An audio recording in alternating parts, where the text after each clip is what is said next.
Olá! A nossa conversa de hoje mergulha num material que com certeza gera reações fortes. Ah, sem dúvida. É um ensaio teológico-pastoral de evangelista Amarildo Clayton Godoy Brilhante, com um título que já diz tudo: O Único Caminho. Já entrega o jogo todo, né? Exato. E a nossa missão aqui é tentar entender a arquitetura de um argumento que está no centro do cristianismo, mas que colide de frente com a sensibilidade do nosso tempo. E como colide. De um lado, a gente tem a afirmação da exclusividade de Jesus Cristo como o único meio de salvação. Do outro, aquela ideia muito mais popular, pluralista, de que, no fundo, todos os caminhos levam a Deus. Sim. O ensaio de Brilhante argumenta que essa visão pluralista, apesar de parecer mais inclusiva, na verdade esvazia o que seria a revelação divina e ignora a gravidade do que a teologia chama de pecado. Certo. Então, a pergunta que guia a nossa análise é: qual é a lógica por trás de uma afirmação tão absoluta? Vamos investigar os fundamentos disso. É uma ótima pergunta para começar, porque o autor não apresenta essa ideia como uma opinião ou uma filosofia. Ele a posiciona como a conclusão, inevitável, de uma leitura direta de textos bíblicos. Ah, então ele vai direto na fonte. Direto. O argumento central é que a exclusividade de Cristo não é uma camada que a igreja adicionou depois, mas sim o DNA da narrativa. Para isso, ele constrói um alicerce com algumas passagens-chave. Imagino qual seja a primeira. A mais famosa, sem dúvida, João 14:6, quando Jesus afirma: Eu sou o caminho e a verdade e a vida. Ninguém vem ao Pai senão por mim. E o ensaio faz uma observação quase técnica aqui sobre o idioma original, que muda bastante a força da frase, não é? Muda completamente. O autor destaca que no grego original a expressão é eodos. Eidos. Isso. Esse ré é um artigo definido, como o nosso o ou a. Então a ênfase é total. Para quem não tem familiaridade, qual é a diferença prática disso? Olha, pensa na diferença entre estar perdido num prédio em chamas e alguém gritar "encontrei uma saída" versus "encontrei a saída". Ah, entendi. A primeira frase sugere que podem existir outras. A segunda frase fecha todas as outras portas. É a única opção. Entendi. O autor argumenta que o texto grego usa essa segunda forma, com um senso de finalidade absoluta. O caminho não é um método, um conjunto de regras, mas uma pessoa específica. É uma exclusividade que já estaria embutida na gramática da declaração. E ele usa outros textos para reforçar isso. Sim, e de uma forma bem interessante. Ele cita Atos 4:12, que diz: "E não há salvação em nenhum outro". Certo. Porque abaixo do céu não existe nenhum outro nome, dado entre os homens, pelo qual importa que sejamos salvos. O que é fascinante aqui, e o ensaio explora isso bem, é o contexto. Não foi um momento qualquer. Não mesmo. Isso não foi dito num sermão tranquilo. Foi a defesa dos apóstolos Pedro e João perante as maiores autoridades religiosas de Jerusalém, logo após serem presos e ameaçados. Um momento. Isso é um ponto importante.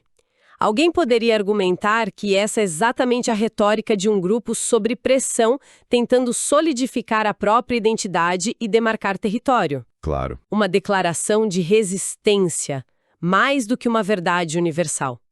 O ensaio aborda essa leitura? Sim, indiretamente. A perspectiva do autor é oposta. Para ele, o fato de a declaração ter sido feita sob risco de vida não a torna uma mera tática de sobrevivência, Pelo contrário. mas evidencia uma convicção inabalável. Seria um testemunho da centralidade dessa crença. Se fosse um ponto negociável, eles teriam negociado para salvar a própria pele. Faz sentido. A recusa em fazer isso é apresentada como prova de que, para eles, essa era a verdade mais fundamental do universo. E ele ainda adiciona uma terceira imagem, a da porta, em João capítulo 10, onde Jesus disse: Eu sou a porta. Ah, sim. Se alguém entrar por mim, será salvo. É mais uma metáfora para um ponto de acesso único e legítimo. Ok, a base bíblica para a afirmação está bem delineada. Mas isso nos leva à questão central. Por que essa exclusividade toda seria teologicamente necessária? Exato. Qual é o problema tão grave que exigiria uma solução tão drástica e, exclusiva. E essa é a virada do argumento no ensaio. O autor conecta essa exclusividade a dois pilares teológicos: a natureza do pecado e a santidade de Deus. Certo. A lógica é que, sem entender a dimensão do problema, a singularidade da solução sempre vai parecer um exagero ou arrogância. Entendi. O primeiro ponto é que o pecado não é retratado como um simples erro ou uma falha moral. O ensaio usa a expressão ruptura radical no relacionamento da humanidade com Deus. Ele se baseia em textos como Romanos 3:23, todos pecaram e carecem da glória de Deus. Essa ideia de ruptura radical. Vamos tentar tornar isso mais concreto. Não é como se a gente tivesse quebrado uma regra e agora precisa pagar uma multa, certo? Não. É mais como se um fio essencial, um cabo de força que nos conectava à fonte de energia, tivesse sido completamente cortado. E a gente não tem as ferramentas para emendar por conta própria. É essa a ideia. É exatamente essa analogia. Perfeita. E se o cabo foi cortado, não adianta tentar compensar sendo uma pessoa boa. O problema é de conexão, não de performance. Sei. Isso leva diretamente ao segundo pilar do argumento: a incapacidade humana de consertar essa ruptura. O ensaio cita uma passagem muito forte de Isaías 64:6. Qual? Diz que todas as nossas justiças são como o trapo da imundícia. Nossa, essa imagem é pesadíssima. É algo que vai contra tudo que nossa cultura valoriza. O esforço pessoal, a meritocracia. Totalmente. A ideia de que podemos nos melhorar. Dizer que o melhor que podemos fazer é trapo da imundícia soa quase como um insulto. É um choque cultural, sem dúvida.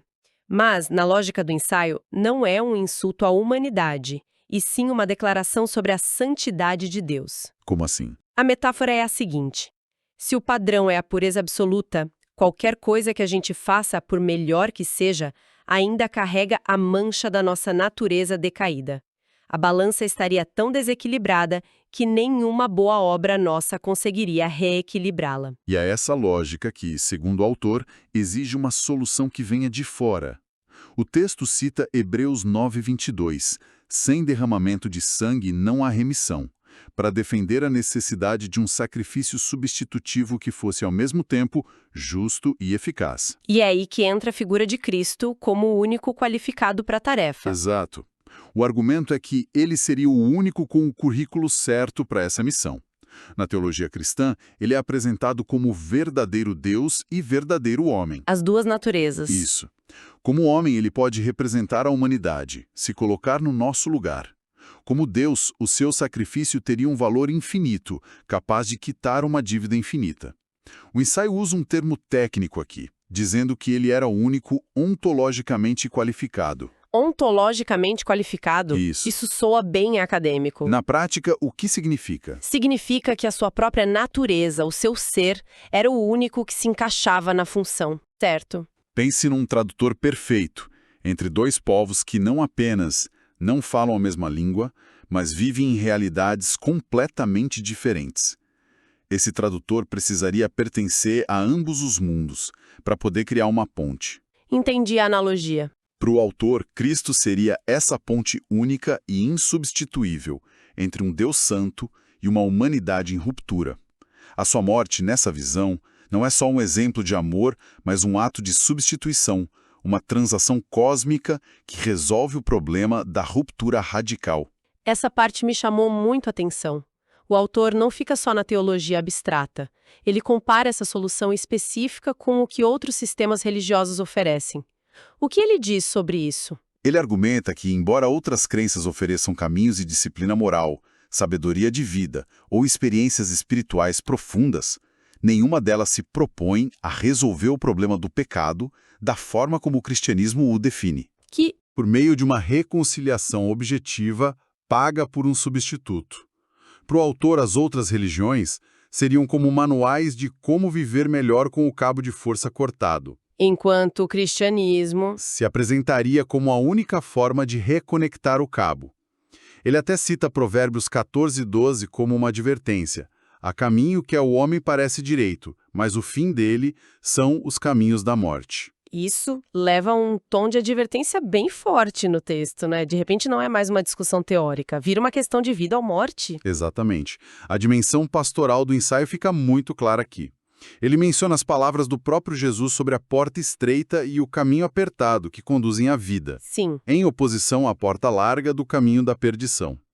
A implicação é que seguir esse caminho exige uma escolha, uma renúncia, e não se acomoda com o que o autor chama de espiritualidades superficiais ou um cristianismo água com açúcar. Mas ao ler isso, a palavra que vem à mente de muita gente é intolerância. Sem dúvida. O apóstolo Paulo também é citado com advertências bem duras contra quem pregava um outro evangelho.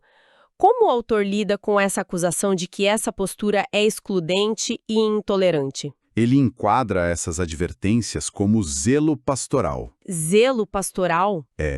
A analogia seria a de um médico que adverte veementemente um paciente contra um tratamento falso que está sendo vendido como cura. A veemência não viria da arrogância, mas da preocupação genuína com a vida do paciente. Entendi o ponto de vista. Na visão do autor, a preocupação dos apóstolos era proteger a comunidade de distorções que poderiam ser fatais espiritualmente. Ele também faz um ponto histórico importante aqui, mencionando os grandes concílios da igreja, como o de Nicéia. Certo. Ele argumenta que esses concílios não inventaram a doutrina da divindade de Cristo.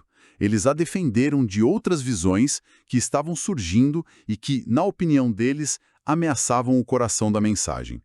O trabalho deles teria sido de preservação, não de inovação. Ok, entendi a arquitetura teológica e a defesa dela.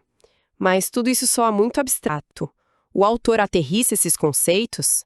Ele diz o que uma pessoa que acredita nisso deveria fazer no dia a dia? Sim. Como essa doutrina se traduz na prática? Sim, ele é muito direto sobre isso. Ele conclui que essa crença na exclusividade de Cristo não pode ficar no campo das ideias. Ela gera o que ele chama de implicações práticas inegociáveis. Ele lista 5. Vamos passar por elas. A primeira é a fidelidade doutrinária. Isso. Basicamente, a ideia de não diluir a mensagem para torná-la mais palatável para a cultura. Manter-se firme naquilo que se acredita ser a verdade revelada. Certo. A segunda é o discernimento espiritual, que significa rejeitar o sincretismo, a mistura de crenças, para manter a pureza da fé. Certo. Fidelidade e discernimento. Mas isso pode levar a uma postura muito rígida, até arrogante. E o autor parece antecipar essa crítica, porque o terceiro ponto que ele lista é o amor compassivo. Ele insiste que a convicção, na verdade, não deve gerar soberba, mas sim um amor que busca servir aos outros, refletindo o caráter de Cristo. E aqui está a tensão, não é?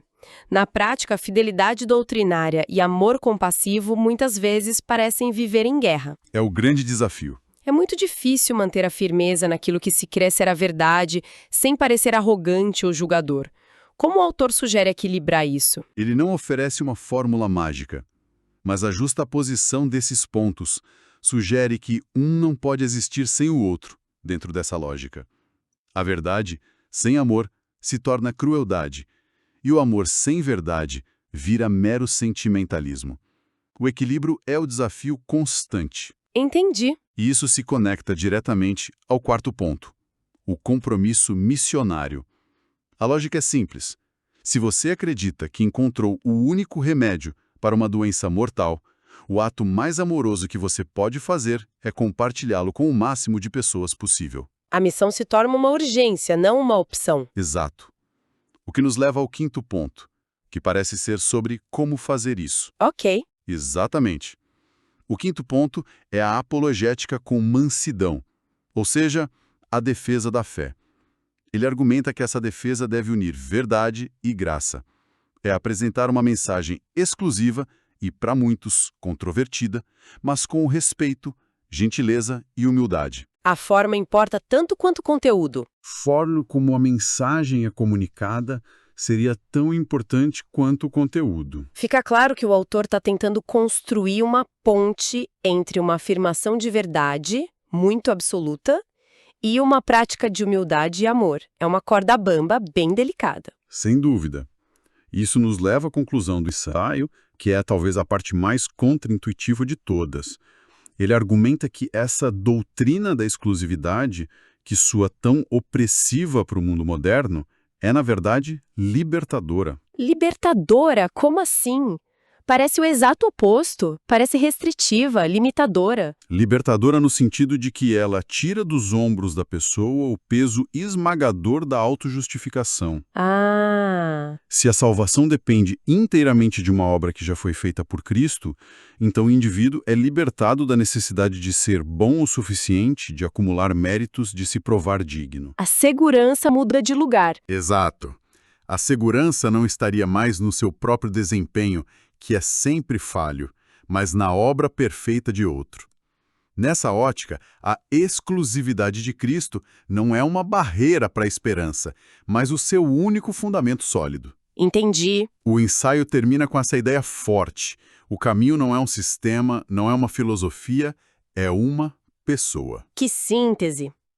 Recapitulando nossa análise, nós mergulhamos no ensaio O Único Caminho, de Amarildo Clayton Godoy Brilhante, e tentamos desvendar a lógica por trás de uma afirmação teológica muito forte. Sim, Vimos os fundamentos bíblicos que o autor usa, exploramos a lógica da ruptura radical que tornaria essa solução exclusiva necessária e analisamos as tensões e implicações práticas que, segundo ele, derivam dessa crença.